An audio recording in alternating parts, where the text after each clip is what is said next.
Napayo ko ito ng ilang segundo at nang humarap sa akin ay namumulang mata ang bumungad sa akin. Gusto ko itong yakapin ng mahigpit. Napaupo ito sa sahig habang nakahawak sa magkabilang kamay ko.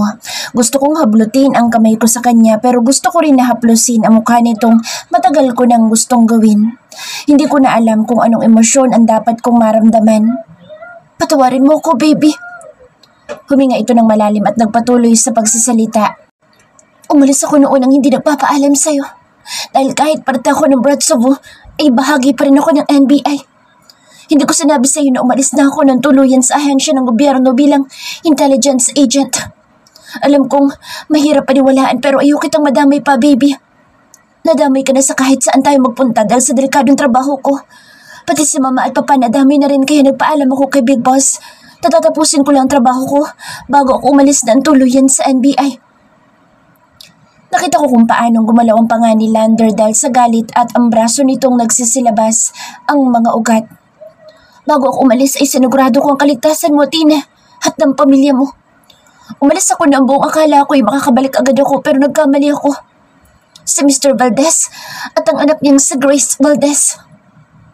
Napatuwid ako sa pagkakaupo nang marinig ko ang mga pangalang iyon. Sumugod ako na mag-isa dahil nagtiwala ako sa kakayahan ko na makakaya ko sila kahit wala akong kasama. Napatay ko si Mr. Valdez at ang mga tauhan niya pero hindi ko alam ay nakainom ako ng inumin na nakababaliw. Malakas na napamura si Lander. Nautakan ako ni Grace Valdez na ang buong akala ko ay magaling na. Pinainom niya ako ng gamot na halos ikabaliw ko. Nagising ako na hindi ko na alam kung sino ako. Wala akong maalala na kahit na ano. Sa Grace Valdez na nagpakilala bilang asawa ko. Kahit hindi ko gusto ay wala akong magawa dahil marami siyang tauhan na may maraming baril. Kung alam ko lang na isa kong sniper ng Bratsovo ay kayang-kaya ko silang pulbusin isa-isa dahil puro sila mga walang kwenta. Ramdam ko ang inis at galit ni Lander habang nagsasalita. Naging sunod-sunuran ako kay Grace Valdez. Pinalitan ang pangalan ko na ayaw ko nang maalala pa. Dinala niya ako sa Cagayan Valley para manirahan, para daw sa paninimula namin dalawa. Ginawa ko ang lahat dahil ang buong akala ko ay siyang asawa ko kahit na madalas siyang nagwawala at nasisiraan ng bait. Napapailing ito habang nakatingin sa kawalan. Napatigil ito at napatitig sa mata ko. Ang kamay nito ay hindi bumibitaw sa kamay ko. Isang araw, bigla kang lumitaw. Tanda ko kung paano mo ko tawagin. Ang pangalan ko, baby. Pero dahil sa hindi kita maalala, ay akala ko ay niloloko ko ng mga tao. Marami na nagpunta para hanapin ako pero nagalit lang ako at nagmanta na papatayin ko sila kapag bubalik pa. Sila pala ang kasamahan ko sa Bratsovo. Langiya talaga. Napapailing ito pero ramdam ko kung gaano naghihirap ang kalooban nito. Pati ang bibi ko. Hindi ko man lang magawang maalala. Patawarin mo ako. Itinaas ni Lander ang kaliwang kamay ko at hinalikan ang likod. Pero dahil sa kakulitan mo at pagbalik mo ay palagi kitang naiisip. Hindi ka man maalala ng utak ko pero naalala ka ng puso ko, baby. Dahil sinusundan-sundan kita. May kasama ka pang dalawang lalaki noon. Nakakaselos pa dahil kung makahawak sa iyo ang isa, akala mo siya ang nagmamay-ari sa iyo. Si Drew at Ray. Maagap ko na sagot. Tumango ito. Naalala ko lang ang lahat kung hindi pa ako nahampas sa ulo ng siraulong sa Grace Valdez ng kawali. Nakakahilo pero thankful pa rin ako dahil kung hindi nangyari iyon, tsak nasa bundok pa rin ako hanggang ngayon at nagpapauto sa kanya. Napalunok ako. Ibang klase ang emosyon ni Lander. Kahit na galit ito ay nakukuha pa magbiro. Pero alam kong delikado kapag napatid na ang pasensya ng taong ito. But I'm so dumb stupid dahil nasaktan kita, Tina. Gusto kitang protektahan at iuwi na nang maalala na kita pero dahil sa lintik na sindikatong iyon, bigla silang nagpasabog at maraming madadamay kung hindi pa ako bumalik. Kaya kahit labag sa loob ko'y bumalik ako doon. I'm so sorry. Iniwan kita. Napabitaw ito sa akin at nahilamos ang mukha. He looked so frustrated and guilty about the past. Balak kong balikan ka, baby. Pero this dumb life of mine, nagising ako, wala na lahat. Dahil sa matinding pagsabog ng bomba. Napayo ko si Lander at marahan na yumugyug ang magkabilang balikat. Parang sasabog ang puso ko dahil umiiyak ito. Lander. Pero nagpatuloy ito sa pagsasalita. I woke up after 6 months and I don't even know what I'm supposed to feel. I don't know what I lost or if I ever had it to begin with. Napasingap ako. Sa galit ko sa nangyari, gusto ko na lang na mawala pa sa mundo. Ang tagal kong nawala sa'yo, Tina. Ilang buwan kitang hindi maalala dahil sa gamot na pinapainom ng walang iyang babaeng iyon. Sandali lang kitang nakita pero ako naman ang hindi nagising ng 6 na buwan. Nalaman ko na lang na iniwan mo ako, baby. Matagal mo na akong iniwan. Lander. Nabitawan ko ang hawak na bulaklak at mabilis na niyakap si Lander. Parehas na kami ngayong lumuluha dahil sa bangungot ng nakaraan. Kinuha ko ang lahat para magpalakas at magpagaling dahil gustong-gusto na kitang puntahan sa Italy. Dahil pinabawalan ako ng lahat na hanapin ka, baby. Halos mamatay na ako araw-araw dahil hindi kita nakikita. Kinuha ko lang lahat para makita ka lang. Napahagulhol ako. Ang sakit na naranasan ko ay mas masakit pa sa nararanasan ng taong mahal ko. Naramdaman ko ang mainit nitong pagyakap sa akin. Bawat halik nito sa aking ulo ay tagos hanggang sa buong pagkatao ko. Hindi ako bumalik sa misyon dahil nangako ko sa sarili ko na iuuwi muna kita bago ako bumalik sa Bratsabu. Lander, I'm sorry. No, baby. Hindi mo kailangan na mag-sorry sa akin. Ako may kasalanan lahat kung bakit ka nasasaktan. Patawarin mo ko, Tina. Mahal kita. Sobrang mahal na mahal kita. Napahagulhol ako. May kasalanan din ako sa'yo. Baby, hinarap ako ni Lander. Nagalit ako sa'yo. Abot langit ang galit ko sa'yo. I deserve all your hate. Every bit of it. Maagap na sagot nito. No, Lander. Umiling ito at ito na ang oras para malaman ito ang masakit na pangyayari sa buhay ko. I lost our baby. Napatigil si Lander. Dumaan sa pagkalito at pagkabigla ang mukha nito sa sinabi ko. You what? Napayuko ako. Huminga ako ng malalim at bumuga para kumuha ng lakas. I'm pregnant with our baby. Oh shit! Gulat na gulat ito pero nagpatuloy ako. Hindi mo alam dahil bigla kang nawala. Kaya desperado kong hanapin ka dahil ayokong mawala ka sa akin. Ayokong lumaki ang anak ko na walang tatay. Takot ako sobra. Sobrang takot ko dahil nawawala ka. Hinanap kita sa Bratsabu at lumuhod sa harap ni Big Boss para lang makita kita pero ayaw niyang sumugot kung nasan ka. Nagalit ako sa kanila. Lahat sila nagtanim ako ng galit at tumakas para hanapin ka. Nang makita kita kasama mo si Grace Valdez, gusto kong sabihin sa iyo tungkol sa anak natin pero sama ng loob ang nararamdaman ko. Pero kahit ganun inilaban kita. Pero dahil sa iniisip ko na ayoko na mawala ka, hindi ko iniisip na mawawalang anak natin. Hagulhol ko. Oh God. Napahilamos sa mukha si Lander dahil sa matinding frustrations. 4 months. That's how long I carried my... Lumunok ako kahit na masakit ang lalamunan. A little injured before losing everything. Sobrang sakit. Sakit na halos ikamatay ng buong pagkatao ko. Halos kapusin ako ng hininga dahil sa matinding pagluhat emosyon. Nagdilim ang paningin ko. Naramdaman ko na lang ang pagsalo sa katawan ko. Tina! Ang anak ko! Gising na bunso. Andito na si Mama at Papa. Naalimpungatan ako dahil may narinig akong boses na nagsasalita. Pamilyar yun at kasabay na may humahaplos ng magaan sa buhok ko. Tita Tina, still sleeping like a baby. Boses iyon ng batang babae.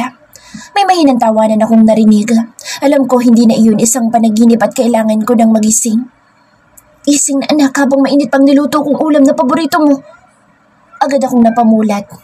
Kisa may ang una kong nabungaran, ito pa rin ang kwarto na ibinigay sa akin ni Ate Tanya.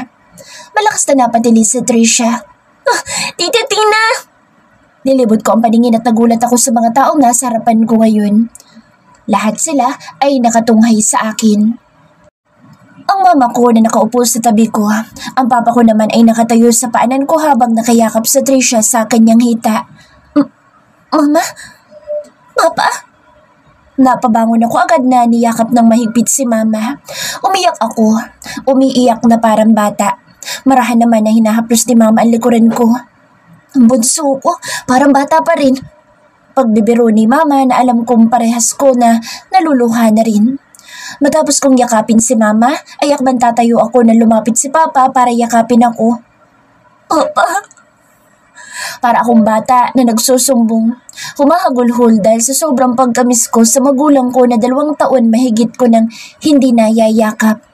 Alam kong may tampo ang papa ko sa akin dahil ayoko pang umuwi pero dahil sa mga nangyari, hindi ganitong inaasahan kong pagtatagpo ng magulang ko pero masaya ako dahil alam kong mahal pa rin ako ng mga magulang ko. Sobrang miss ko na kayo, mama, papa.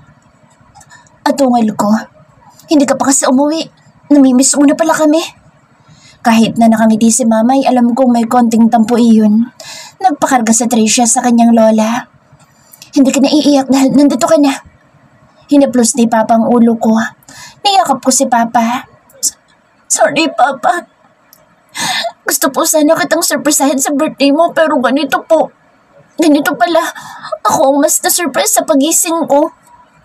Malungkot kong salita. Sa tataan niya lang ang sinabihan ko sa pag-uwi ko para surpresahin ang kaarawan ni Papa. Nagpabook na rin ako ng flight pero dahil sa pagkidnap sa akin ni Lander. Napasinghap ako. Si Lander. Naalala ko siya.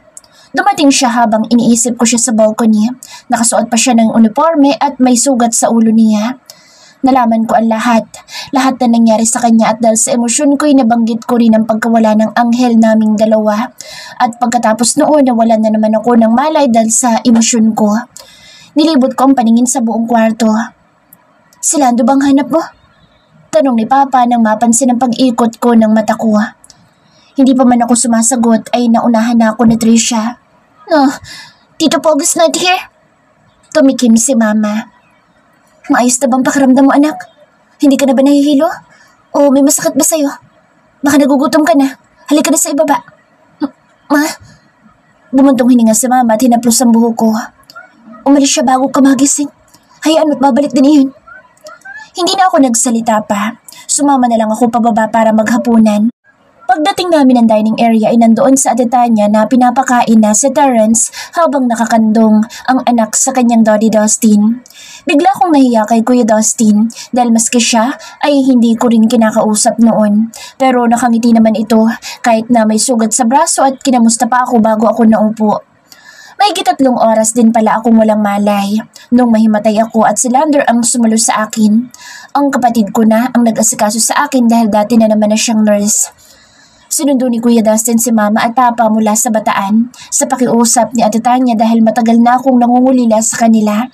Nalaman ko rin na matagal nang alam ni Mama at Papa ang pag-uwi ko at nandito lang ako nananatili kay Ate Tanya. Dahil bago pa man nakunin ako ni Lander sa Italy ay nagpaalam na ito na susunduin ako doon. Alam nila ang balak ni Lander noon pa man at nalaman ko rin na kakuntsaba niya pala si Nila. Kaya pala ganoon na lang ang hint ni Bea sa akin. Medyo nagtampo ako pero hindi ko naman kailangan na sumama ang loob. Loko lang talaga si Lander. Nagkausap kami ng kaibigan ko at humingi siya ng sorry sa akin. Huli na rin niya nalaman daw iyon bago ang kukunin ni Lander. Kaya siguro itinago ang phone ko dahil alam naman nila na ganito ang mangyayari sa akin. Nang gabing iyon, tumabi ako sa pagtulog sa magulang ko. Dahil namiss ko sila ng sobra at pinagbigyan nila ako na sa gitna nila ako matutulog. Kahit paano ay nabawasan ng marami ang lungkot sa kalooban ko. Marami akong ikinuwento nung nasa Italy pa ako. Kahit na madalas kami mag-usap noon through video calls, ay iba pa rin talaga kapag personal nakakwentuhan ang mama at papa ko. Gusto na nila akong umuwi para maalagaan nila ako. Kahit kaya ko naman, pero si Papa ang nag-aalala, lalo pa't nalaman nila ang tungkol sa sintomas na meron ako. Kinabukasan ay masayang pamilya ang bumungad sa akin. Nandyan ang mama at papa ko. Nandito kami sa tahanan ni Ate Tanya at Kuya Dustin kasama ang mga makukulit kong pamangkin. Ang sarap sa pakiramdam dahil muli ay nakumpleto kami. Gusto ko magsisi na inalayo ko ang sarili ko dahil sa mga nangyari. Pwede naman na dito lang ako at kasama ko ang pamilya ko. Pero kahit masaya ako, may isang bahagi ng puso ko ang nalulungkot. Wala pa si Lander. Ang sabi ni Mama ay babalik ito pero wala. Hindi nga ito tumawag o nagpaparamdaman lang. Ayaw ko naman na maging emosyonal na naman ako dahil wala lang si Lander. Nandito naman ang pamilya ko pero namimiss ko siya. Walang binabanggit sa Ate Tanya tungkol sa kanya. Nahihiya din akong magtanong. Umabot ng 5 araw na walang paramdam si Lander. Nalulungkot na naman ako at hindi ko na kaya ang manahimik na lang kaya pinuntahan ko ng kapatid ko para magtanong. Abala si Mama at Papa sa kanilang apo na naglalaro sa playroom kaya hindi nila ako mapapansin. Mabuti na lang at nasa office si Kuya Dustin dahil may urgent meeting sa kanyang kumpanya. Ate, napalingon sa Ate Tanya na abala ngayon sa pagluluto ng merienda. Oh, napano ka? Walang kasama sa kusina si ate kaya mabuti na lang at kaming dalawa lang nandito. Ate, napahinto sa ginagawa ang kapatid ko at hinarap ako. Si Lander ba? Napalunok ako. Mukhang nakaramdam ang kapatid ko kaya inunahan na niya ako. Marahan akong tumango. Sabi ko na nga ba, hahanapin mo din siya. Ilang araw din bago mo siya ipinagtanong Namula ako at napakamot. Kasi, pinatay muna ni Ate Tanya ang gas stove at inilapag ang nalutong banana cue sa lamesa. Dito ka, maupo ka muna. Ipinaghila pa ako ni ate ng upuan kaya naupo ako at bago ito naupo ay kumuha muna ito ng 2 platito at tinidor para sa aming dalawa. Ate, hindi pa nadadalaw si Lander. Busy ba siya? Walang call or message sa kanya Hindi talaga siya agad makakadalaw sa'yo, Tina. Ha? Nasa ibang bansa siya. Natulala ako sa sinabing iyon ni Ate Tanya. Hindi ko yun inaasahan. Ibang bansa? Wala mo lang sinabi. Hindi man ako hinintay na magising tapos nasa ibang bansa pala. Nagbabakasyon ba siya? Dugtong ko pa. May inaayos lang siya. Pero don't worry, kapatid ko dahil babalik naman iyon sa'yo. Dapat lang, dahil kapag hindi siya bumalik ay babalik ang galit ko sa kanya. Hindi na ako umimik at kumuha na lang ng merienda at kumain. Ate, anong balak natin sa 60th birthday ni Papa? May naisip ka na ba? Ilang araw na lang wala pa akong naiisip para sa kanya. Dahil sa akin ay hindi ko maasikaso ang nalalapit na kaarawan ng Papa namin. Ako pa naman ang unang nagsuggest noon na gawing memorable ang araw ni Papa. Kumagat muna ng saging sa Ate Tanya bago sumagot. Naka-ready na lahat. Wala ka nang iisipin. Ha? Pero Ate Tanya, inihanda na ng Kuya Dustin mo at Lander. Nagtanong lang sila ng ilang details at kung ano ang pwedeng ibawas o idagdag sa akin. Kaya tapos na din Talagang ang mabibilis ang Bratsovo. Hindi niyo mala ako tinanong. Hinawakan ako ni Ate Tanya at ngumiti. Hindi na naipaalam sa'yo pero yung team na gusto mo para kay Papa sununod nilang dalawa. Naiba ang pinag-uusapan namin hanggang sa dumating ang magulang namin kasama ang 2 bata.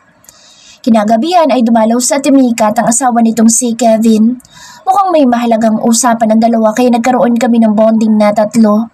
Mga usapan sa dating trabaho ni Ate Mika. Nagulat ako at nagulat sa nalaman tungkol sa dati kong kaibigan na si Cristel. Matapos na makawala sa kulungan ay nagpakalayo-layo ito dahil walang mapuntahang ibang kamag-anak o kakilala. Sa kanyang piniling buhay, lumiit ang mundo niya dahil pinaghahanap siya ng mga otoridad. At sa kasamang palad, nasagasaan siya ng malaking truck. Kahit ibang-iba ang ugali ni Cristel sa amin 3 ni Bea, kahit paano ay nakasama namin siya mula noong college pa lang kami. Hindi man naging maganda ang huling pagtatagpo namin, hindi ko pa rin maiwasan na malungkot. 1 taon na itong patay pagkatapos na magpakamatay ni Grace Valdez. Nang mahuli ng Bratsovo ang tiyahin nito at ang kanilang tauhan. Dahil wala nang mapuntahan at nawawala na sa sarili, ay nagpaputok ito ng baril sa kanyang ulo. Hindi na iyon nabanggit ni Lander sa akin dahil na rin wala nang saysay ang lahat at wala na mga tao nagpahirap sa kanya, sa akin at sa batas ng bansa. Happy birthday, Papa! Napapunas ng luha si Papa dahil sa saya dahil hindi niya inaasahan ang ganitong paghahanda na ginawa para sa kanya. Masaya kami dahil ito ang matagal na namin gusto para sa Papa namin. Ang buong akala ni Papa ay isasama lang siya ni Kuya Dustin sa isang event sa kumpanya, kaya nakasuot ito ng barong. Ang hindi alam ni Papa ay para iyon sa kanya. Nagrenta si Kuya Dustin sa Manila Hotel at doon ginanap ang Filipino style na birthday party. Lahat na lalaki ay nakabarong habang kami ay nakasuot ng saya. Hindi inaasahan ni Papa ang mga dumalong bisita na halos karamihan ay kasama niya sa bukid at mga kaibigan sa Bataan na lumuwas pa para sa kanyang kaarawan. Nakakatuwa dahil na-appreciate ng Papa namin ang lahat. Happy birthday, Lolo! Nagtakbuhan ang dalawang apo na si Tricia at Terrence sa kanilang lolo na ang cute na mga kasuotan. Bit-bit ang kanilang mga regalo na tuwang-tuwa naman na tinanggap ng kanilang lolo. Ang ganda rin ng mama namin dahil tinalbugan na naman si Imelda Marcos sa suot na saya at postura.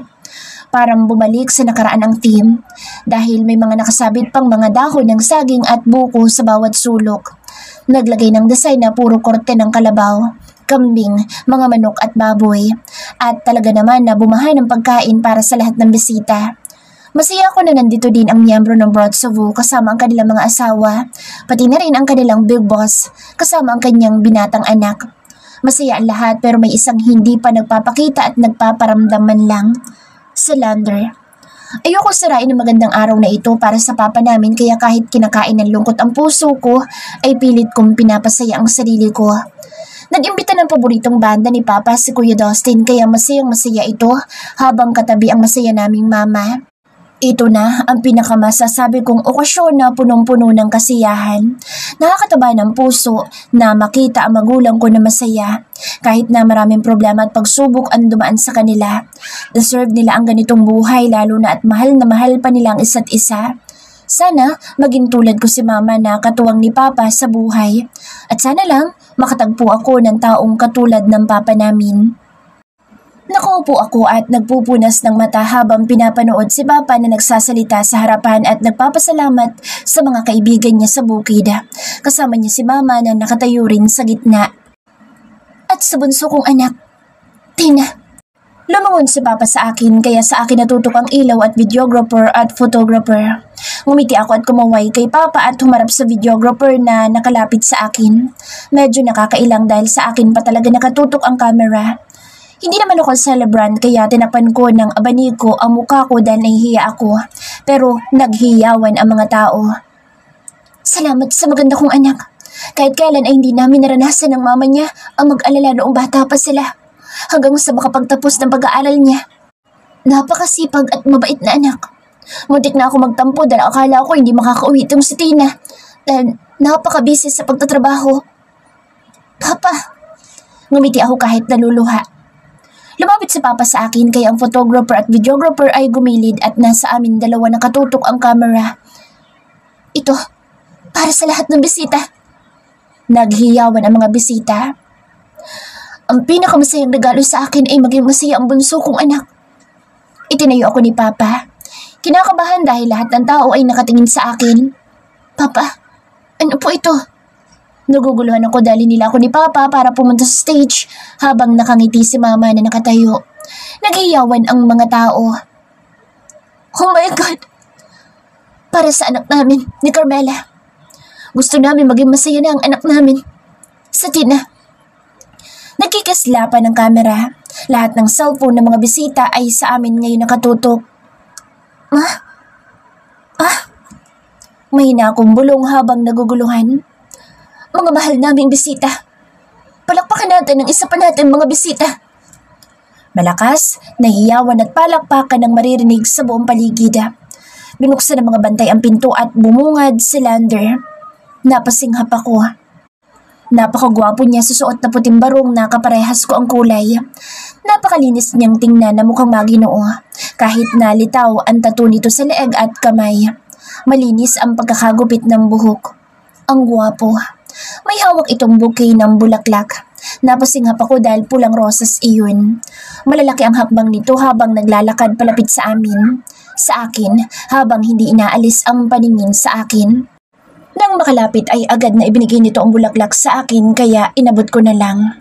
Agad niya akong niyakap at hinalikan sa pisngi na ikinahiyaw ng mga tao. I miss you, baby. Hindi agad ako nakasagot dahil nalulutang ako sa mga pangyayari. Nang bumitaw ito sa akin ay yumakap ito kay mama bago binati si papa at niyakap din ang may kaarawan. Nagsalita ang MC na halos hindi ko na maintindihan dahil mas malakas pa ang sigawan at hiyawan ng mga tao. Nahagip ng mata ko ang pamilyar na 2 tao. Agad ako napasinghap dahil iyon ay ang mga magulang ni Lander na sina Mr. and Mrs. Griffin. Naupo ang mga ito kasama si Atelian at kasama ang pamilya. Kumaway sa akin si Mrs. Griffin. Kahit nahiya ay kumaway ako sa mag-asawa na nakangiti sa akin. Gusto kong maiyak at mag-sorry sa kanila dahil sa pag-iwas ko pero ito pa rin sila at mabubuting tao. Dahil sa kakatingin ko sa mag-asawa ay nagulat ako nang hawakan ako ni mama. Ngumuso. Napasinghap ako ng malakas dahil sa hindi ko inaasahan. Halos dumagundong ang malakas na hiyawan. Pero hindi ko iyon pinansin dahil parang huminto ang lahat na nasa paligid ko. Si Lander, nakaluhod sa aking harapan. Oh my God! May hawak itong maliit na box at nang buksan ito iyon, ay sumabog ang liwanag ng isang diamond ring. Lander! Napakapit ako ng mahigpit kay mama. Iniabot ni Papa ang hawak na microphone kay Lander. May baby, maswerte na. Tumikim si Lander dahil parang naiiyak ito pero nagpatuloy. Mahal ko, for the second and third time, nakaluhod ulit ako sa iyong harapan. But this time para ito sa future nating dalawa. At gusto na kitang mapakasalan na. Dahil mahal na mahal kita, Tina. Gusto kong bumawi sa'yo. Patawarin mo ako sa lahat ng pagkakamali ko. Gusto kong ibalik ang nasimula natin, baby. Sa lahat ng nawala sa atin. Sa lahat ng nawala sa iyo. Gusto kong ibalik kung ano tayo dati. Sobrang mahal kita at gagawin ko ang lahat para bumalik ang pagtitiwala mo sa akin. Patawarin mo ako, baby. Napabayaan kita. Hayaan mong ligawan kita ulit at gagawin kitang reyna ng buhay ko. Ang puso ko natutunaw habang nakatitig sa mga mata ni Lander na namumula ngayon. Baby, alam kong mahirap pero hayaan mong bumalik tayo sa una. Kung paano kita hinahabol-habol. Gagawin ko ang lahat para mapasaya ka lang. Pasensya na kay mama at papa dahil nakausap ako kung pwede ko ulit itong gawin sa'yo.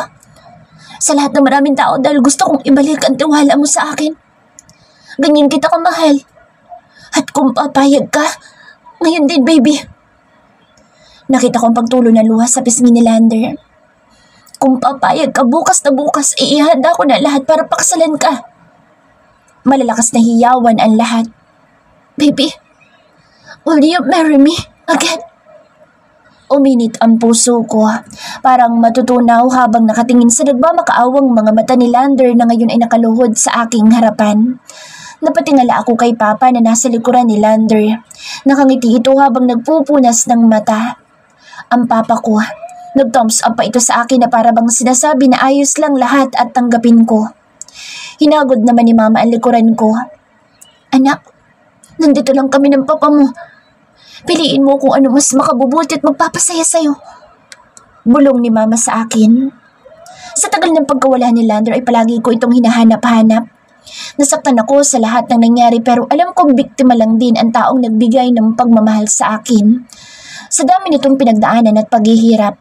Pero ako pa rin ang hinanap niya at kahit pagtabuyan at pagsalitaan ko ng masasama ay hindi ko ni minsan na nakita na ginantihan niya ako.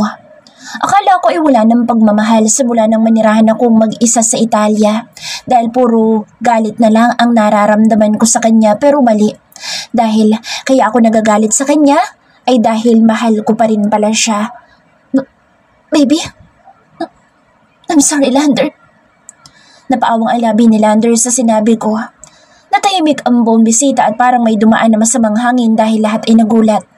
Napasinghap si Mama at natulala si Papa. Napalunok ako dahil iba ang dating ng sinabi ko. Habang lumuluha ay ngumiti ako. Ilang sandali pa bago ako nagsalita. I'm sorry dahil nagkamali din ako. At hinusgahan agad kita. Patawarin mo ako dahil sa pangiiwan ko sa'yo. Napahagulhol ako. Hiling ko lang ay wala nang sakit na mangyayari na tulad ng nakaraan. Tina, bumitaw ako kay Mama at tinawakan sa balikat si Lander. Tumango ako ng dahan-dahan. Yes, I will marry you. Kasabay noon ay ang malalakas na hiyawan. Hinuli ni Lander ang kamay ko, tinalikan iyon. Parehas kaming lumuluha ngayon. Agad niyang kinuha ang kaliwang kamay ko para isuot ang kumikinang na diamond ring. Napasingap ako dahil nabasa ko sa ring box ay shining diamond. My God, tumayo si Lander at agad akong niyakap ng mahigpit. Yes! Thank you, Lord! Congratulations are soon to be bride and groom. Happy honeymoon, lovebirds! Namula ako sa isinigaw ni Atelian habang kumakaway. Hinatid kami nito kasama ang asawang si Drake at ang anak na 3 taon na rin na si Lucas. Tumawa lang din ang asawa nito habang karga ang anak. Kumaway na lang din ako habang abot tenga ang pagkakangisi ni Lander. Pumasok na kami sa loob ng departure area. Kalahating oras kami naghintay bago kami nakapasok sa immigration. I'm so happy to be back here. Magkahawak kamay kami ni Lander hanggang sa makaupo kami sa designated seat. Napagkasunduan namin dalawa ni Lander na sa Europe mag-honeymoon. Ito ang matagal naming gustong gawin kahit noon pa man at ngayon na maisa sa katuparan. Kahapon lang ay ikinasal kami sa simbahan. Tinutuon ni Lander ang pangako niya na kapag pumayag ako na bumalik kami sa dati ay papakasalan niya ako agad-agad. Pero mukhang nakaplano na rin naman pala ang lahat kahit hindi pa kami nagkikita. Loko talaga dahil bago niya ako kidnapin mula Italia ay nagpaalam na ito sa magulang ko para hingin ulit ang kamay ko. Nakaplano na ang lahat once na may uwi niya ako. Pero nagtagal ng mahigit 1 buwan dahil nagkaroon sila ng biglaang misyon na bawal ipagpaliban. Masaya ako dahil ang pangarap na church wedding ay nagkatotoo. Lahat ng pinagplanuhan namin noon, kung anong isusuot at kulay ng theme ay perpektong nangyari. Kompleto ang Broad Cebu kasama ang kanilang mga asawa at anak at isa sa ninong namin si Big Boss. Mga nakakalulang ninong at ninang na mula pa sa mga matataas na tao. Wala akong naiambag kahit singkunduling dahil ang pagpayag ko na lang pala talaga ang hinihintay. Siguristang asawa kong pinapak ako ng husto. Naiyak ako dahil hindi ko inaasahan na uuwi mula Italy ang best friend kong si Bea kasama si Neil at anak nila. May pa-video greetings din ang mga nakasama ko sa trabaho sa Shining Diamond. Masaya din ako dahil muli kong nakita ang magkapatid na Drew at Dre. Nakakatuwa dahil si Dre ay kasama niya ang girlfriend niya at ngayon ay 3 buwan ng buntis. Habang si Dre naman ay tumigil na sa pagiging playboy nang makilala ang babaeng magpapatino sa kanya. Sa reception ko nakita ang mga malalapit na kaibigan ng magulang ko sa Bataan. Inimbitahan kasi ni Lander ang mga nakasama niya sa bukid noon. Dahil kung aalalahanin ay halos lahat ata ay kilala nito. Kahit bagong salta, samantalang ako na doon lumaki ay iilan lang ang kakilala. Sa mahabang biyahe, ang unang destination namin ay sa Iceland kung saan may hot spring at aurora. Baby, naalala mo ba? Huh? Ang alin? Napatingala ako kay Lander. Parehas kami ngayon na nag-aabang ng aurora sa kalangitan. Hinanda ko na ang camera ko at baka once in a lifetime lang namin makikita. Sobrang lamig sa lugar na ito kaya ang suot namin na jacket ay doble-doble. Bumuga ito ng hangin na umuusok pa. Hindi na ituloy ang sinasabi ni Lander na magsigawan ng mga tao. Pati ako'y napatili dahil lumiwanag ang kalangitan at nag-iiba ang kulay. 9:00 na ng gabi pero kakaiba ang kalangitan ngayon. Baby, naramdaman ko ang pagyakap ni Lander sa likuran ko kaya napangiti ako at tiningala ko siya. Ang ganda ng langit, baby. Nakangiti ko habang nakataas ang kamay sa pagvideo ng kalangitan. Yeah, but you're the most beautiful thing I've ever seen. Even more than the sky. Mahinang bulong nito sa tenga ko na ikinatayo ng buhok ko sa batok. Kahit na mag-asawa na kami, hindi pa rin ako sanay na ganito siya sa akin. Napaharap ako sa kanya at mabilis naman niya akong hinalikan sa labi. Lander, ibinaba ko ang cellphone at niyakap ito ng mahigpit. I love you. I love you more, Miss Sweetina. Matapos ng mahigpit na yakapan, ay may ginapa si Lander sa kanyang suot na makapal na coat. Kinuha niya roon ng isang maliit na box. Ano na naman yan? Natatawa kong tanong. Kung sing-sing na naman iyon ay mukhang hindi ko natatanggapin. Ang ganda ng suot kong sing-sing noong kinasal kami. You left this when your heart was in pain, but I never stopped believing it would find its way back to you. Napasingap ako ng buksan ni Lander ang maliit na box at nagliwanag ang kulay noon. Nanubig ang mata ko. Hindi ko na maalala kung saan ko iyon iniwan. Sa sama ng loob ko noon, basta ko na lang iyong hinubad. Hindi ko akalain na ibabalik pa rin pala sa akin ang kwintas na mula pa sa magulang ni Lander. Sinuot iyon ni Lander sa akin leeg at hinalikan muli ako. Hindi na siya aalis sa kanyang amo. Pwera na lang kung magkagipitan. Nahampas ko si Lander sa pagbibiro nito, pero ang saya ng puso ko, hindi lang dahil sa kwintas, kundi kung paanong inilaan ng taong mahal ko ang ganitong bagay. Paanong nakabalik sa'yo to? Niyakap ko sa braso ang asawa ko. Ibinigay ni Papa sa akin. Nakita niya raw na nasa basurahan. Ha? Tumawa ito. Just kidding.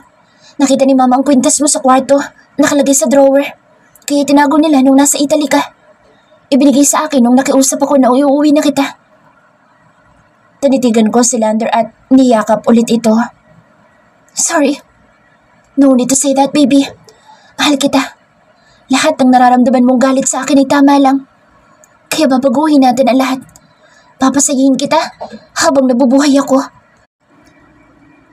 Matapos ng bakasyon namin sa Europe ay bumalik sa trabaho si Lander. Kumpanya ng pamilya ang inatupag nito at tuluyan ng umalis sa serbisyo sa NBI. Pero ang pagiging broadsabo niya ay hindi niya pwedeng bitawan. Masaya ako at sinusuportahan ko ang desisyon ni Lander. Umalis ang broadsabo dahil sa misyon kaya naiwan ako. Malungkot man na naiwan ng asawa ay nagpakabisi ako dahil sa business na itinayo ni Lander para sa akin. Ang gusto ko ay magsimula sa maliit bago ko ito ipalago. Kaya 2 buwan pa lang ang jewelry shop ko ay hindi ko akalain na magiging patok pala ito sa mga tao. Mura at magandang quality ang lahat ng items at accessories.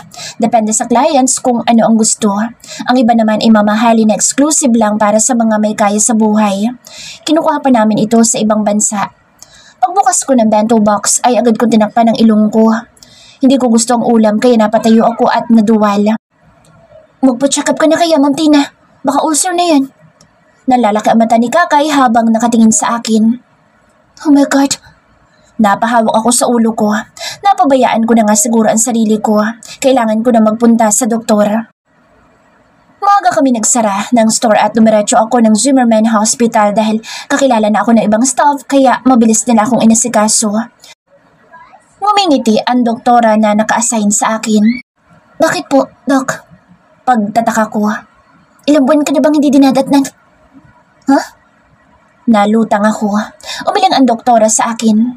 May asawa ka at normal lang iyon. Halika't gamitin mo ito. Nanginginig ako at nanubig ang mata nang iabot sa akin ang pregnancy test. Para ako naglalakad sa hangin pero ginawa ko ang iniutos ng doktora. Napahagulhol ako sa tuwa. May anghel na naman ako. Kaming dalawa ng asawa ko. Oh, congratulations! You're 2 months pregnant. Oh my God! Thank you, Lord! I'm home, baby! Oh God! Nagtatakbo akong bababa ng hagdan na makita ko sa pinto si Lander. Nakasuot pa ito ng kanyang uniforme. I missed you, my beautiful wife. Hinalikan ako ni Lander na para bang wala ng bukas. Kinarga pa ako nito kaya napasigaw ako. Baby, sa tagal kong nawala, susulitin natin ang gabing ito. Sabay kindat nito sa akin.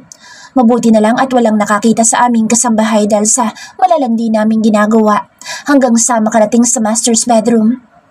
Stay there, wifey. Maliligo lang ako. Ibinaba ako ni Lander nang maingat sa kama at hinalikan. Natawa ako sa pagtakbo nito sa banyo pero imbis na magpa-sexy sa paglabas nito ay hindi ko ginawa. Pumasok ako sa secret room namin at kinuha ko ang PT. Naligo ako at nagsuot lang ng pajama. Saktong pagbalik ko ng kwarto namin ay ang mukha ni Lander na nakalukot ang bumungad sa akin. Nakatuwalya lang ang pang-ibaba nito at hubad baro. Gusto kong kagatin ang muscles nito. Baby, ayaw mo ba akong katabi? Tumango ako kaya nawala ito sa mood. Gusto kong pagtripan ang asawa ko't sumeryoso. Is everything okay? Did something go wrong while I was away?